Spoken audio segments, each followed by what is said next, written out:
तो चलिए यहाँ से सीधा आपको ले चलते हैं उत्तराखंड के देहरादून की ओर, जहां पर प्रेस क्लब की नवनिर्मित कार्यकारिणी का आज शपथ ग्रहण समारोह आज आयोजित किया जा रहा है। मुख्यमंत्री पुष्कर सिंह धामी मौजूद हैं। तीसरी बार ये भी रिकॉर्ड आप ही के नाम है, ये भी पहली बार हुआ है। ये मेरे प्रेस क्लब परिवार का हुआ है। नहीं, ठीक है। तो एक बड़ा सशक्त मंच है कि आप लोग अपनी बातों को हर प्लेटफॉर्म पर रखते हैं, हर जगह प्रेस से संबंधित, समाज से संबंधित कई सारे मुद्दों पर, कई सारे विषयों पर बात करते हैं। तो पॉल जी आप ही है ना, मैं पहचान पा रहा हूं आपको।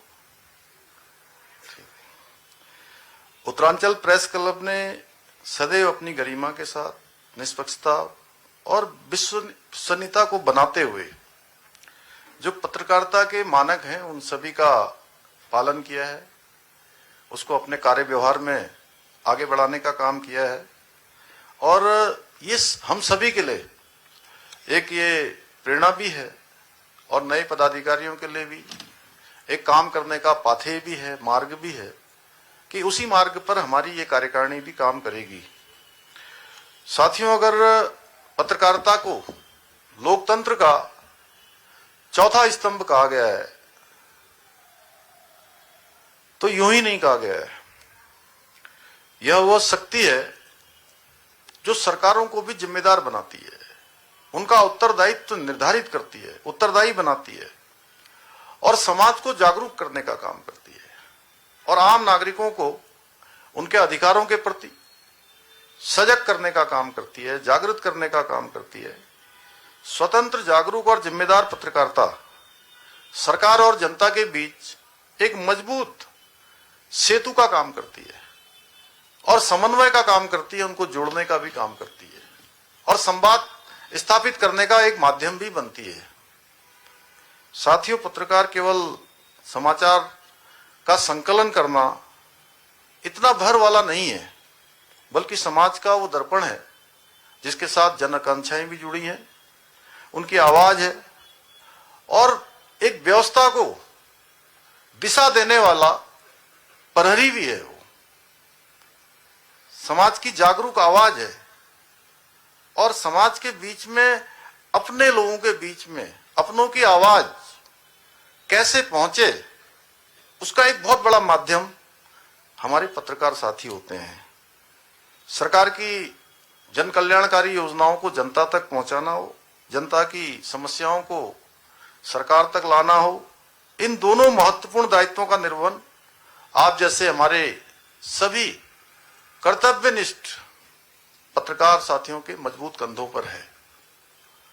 मुझे प्रसन्नता है कि आप सभी लोग अपनी इस जिम्मेदारी को पूरी निष्ठा के साथ, पूरे समर्पण के साथ, ईमानदारी और प्रतिबद्धता के साथ निभा रहे हैं। इसलिए मैं आज के अवसर पर केवल बधाई जीतने वालों को या चुने हुए लोगों को ही नहीं दे रहा हूं, मैं आप सभी लोगों को अपने हृदय से आप सबका अभिनंदन करता हूं।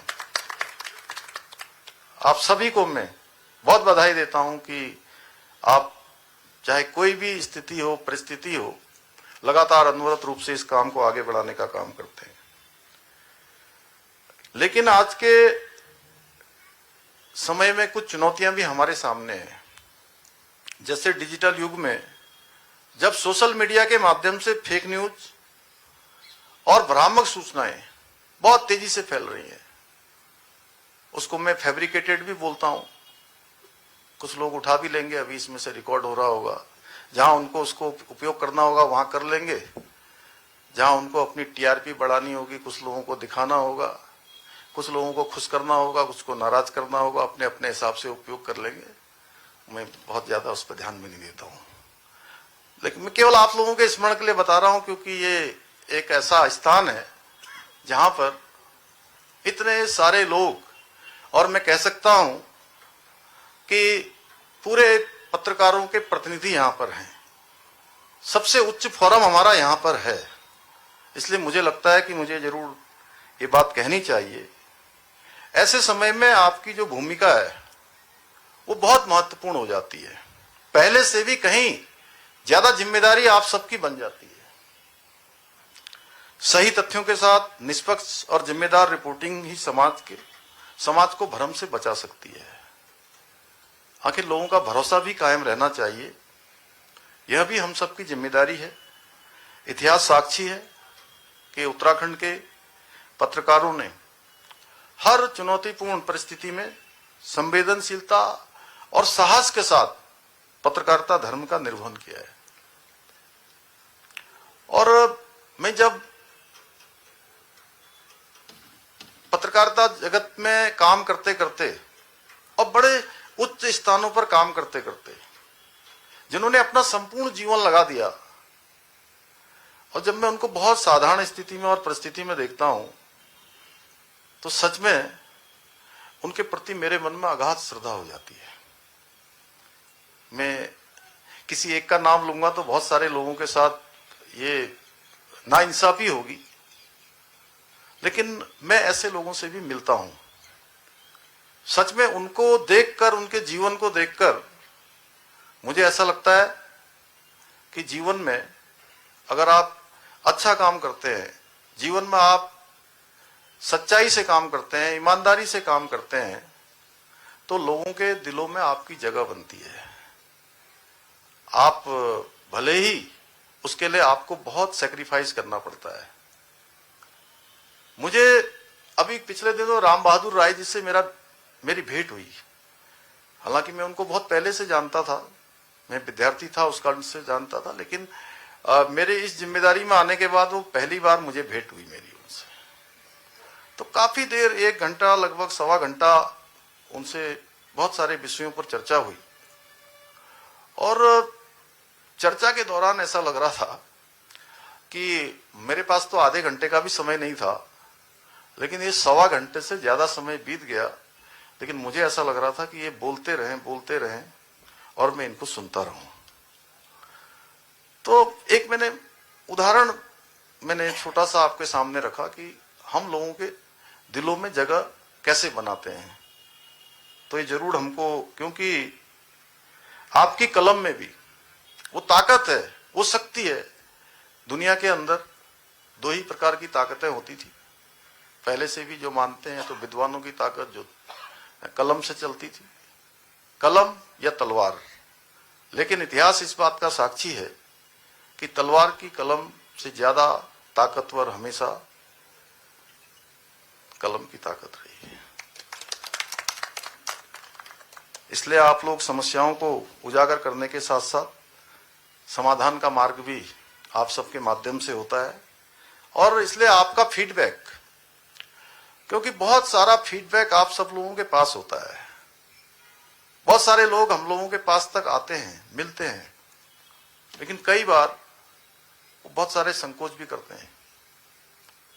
लेकिन अगर पत्रकारों से मिलते हैं, उनसे बात करते हैं, तो वो अपने मन की सही बात करते हैं और उसके माध्यम से सही फीडबैक का मूल्यांकन भी होता है, और ये अत्यंत महत्वपूर्ण होता है। साथियों, आज देश के अंदर आदरणीय प्रधानमंत्री श्री नरेंद्र मोदी जी के नेतृत्व में देश में अभिव्यक्ति की स्वतंत्रता को और सशक्त बनाने की दिशा में मीडिया को भी एक महत्वपूर्ण स्थान दिया गया है। इसी क्रम में हमारी राज्य सरकार भी हमारे पत्रकार बंधुओं की समस्याओं के प्रति पूरी तरह से संवेदनशील है। पत्रकार साथियों की सुरक्षा, स्वास्थ्य बीमा, आकस्मिक सहायता एवं आवासीय योजनाओं को लेकर हमने ठोस कदम उठाए हैं। और आप सब ने पिछले दिनों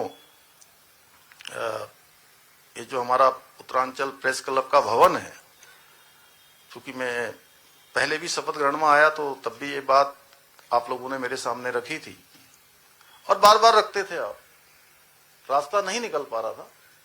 इसलिए बिना एजेंडा नहीं था, तो मैंने स्वतः ही सो मोटो मैंने स्वयं इस एजेंडे को कैबिनेट में रखा और कैबिनेट ने उसको प्रस्ताव में रख दिया कि ये भवन जो है हमारा बनेगा और बनना ही चाहिए और अच्छा बनना चाहिए, एक मॉडल के रूप में बनना चाहिए। मैं ऐसा मानता हूं कि अच्छा बने और अजय राणा